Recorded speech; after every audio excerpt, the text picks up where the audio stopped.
Corona काल में पेड़ों की महत्ता को समझते हुए उज्जैन के विक्रम विश्वविद्यालय ने इन्हें पहचान दिलाने की कोशिश की है।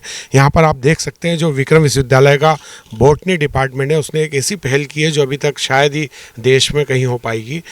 हमारे साथ विक्रम विश्वविद्यालय के कुलपति हैं पांडे जी, किस तरीके की पहल है और एक क्या संदेश देना चाहता है बॉटनी डिपार्टमेंट? भारतवर्ष एक ट्रॉपिकल कंट्री है जहाँ पे मेगा डाइवर्सिटी है, मतलब सबसे विश्व में सबसे ज़्यादा डाइवर्सिटी यदि है तो वो भारतवर्ष में मिलती है।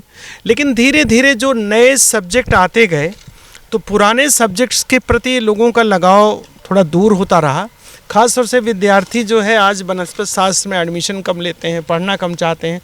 उसका मुख्य कारण ये रहा कि पौधों के बारे में जानकारी ना होना, थोड़ा उसकी पहचान ना होना, इसमें मुसीबत आने के कारण बच्चे जो है इससे दूर होते गए। इसी को ध्यान में रखते हुए हमारे head of department professor Kumaon ji ने इस प्रक्रिया को शुरू किया, जिसमें बारकोड हर पौधे का रहेगा, जिसमें बारकोड के माध्यम से आज सभी विद्यार्थियों के पास एंड्रॉयड होता है और वो एंड्रॉयड के माध्यम से वो जिस भी पौधे के पास खड़े होंगे उस पौधे को वो रीड कर सकते हैं बारकोड से, उसके बारे में पूरी जानकारी उनको मिल जाएगी।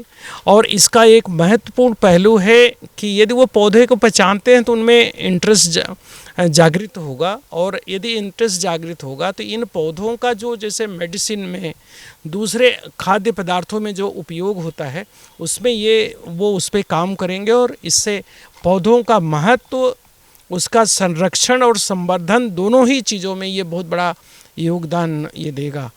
अभी हम लोग बायोडाइवर्सिटी बोर्ड से बात कर रहे हैं, इंडियन बोटेनिकल जो सर्वे ऑफ इंडिया है उससे बात कर रहे हैं, क्योंकि इस जो वनस्पति शास्त्र का जो उद्यान है इसको पुनः किसी समय में जो इसके अवार्ड मिलते थे, पुनः इसको किस तरीके से ऊंचाइयों पे ले जाया जाए, इन संस्थाओं से कुछ फाइनेंशियल मदद ले करके और इसको हम लोग आगे बढ़ाने की कोशिश कर रहे हैं। कुमाऊं जी, आपके जहन में कैसे विचार आया कि पौधों को पहचान दिलाई जाए? आमतौर पर इंसानों की पहचान होती है, उनका पहचान पत्र होता है, तो ये आपके जहन में कैसे बात आई? ये वैसे QR कोड जो प्रणाली है ये बहुत नवीन तो नहीं है, 94 से ये शुरू हो चुकी थी और ये शुरू में हुआ था शुरुआती तौर पे व्हीकल्स के लिए था ये, और उस जापान के एक साइंटिस्ट ने शुरू किया था इसको। और ये बेसिकली क्या है, जो हम लोग जो QR कोड यूज़ कर रहे हैं वैसे बारकोड ही है ये, लेकिन 2 डायमेंशनल है ये। सिंगल डायमेंशनल में आपने देखा होगा वो सिंगल बार्स आते हैं जो बाज़ारों में अपने शॉप्स में दिखते हैं, तो ये QR कोड डबल डायमेंशन वाला है और उसमें कई चीज़ें इसमें आ जाती हैं। इसमें भी 2 सिस्टम रहते हैं, एक स्टैटिक रहता है और एक डायनामिक। तो हम लोगों ने इसको डायनामिक QR कोड बनाया है, क्योंकि इसमें हम बाद में भी और अल्टरेशन तो कर ही सकते हैं, साथ में अल्टरेशन की ज़रूरत ऐसी नहीं पड़ेगी, लेकिन एडिशन कुछ करना रहे हमें।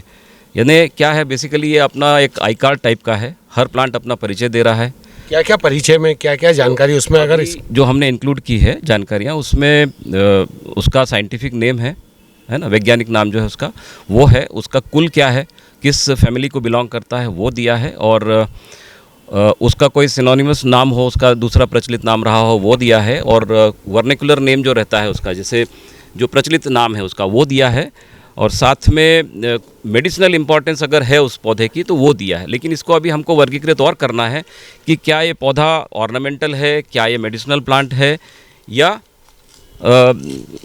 टिम्बर वगैरह में आता है, किस कैटेगरी में आता है, तो वो भी इसके जो थोड़ा सा वर्गीकरण और इसका एक्स्ट्रा हम करेंगे। और इसीलिए हमने उसको डायनामिक टाइप का जो है QR कोड सिलेक्ट किया है उसको अपडेट करने के लिए भी।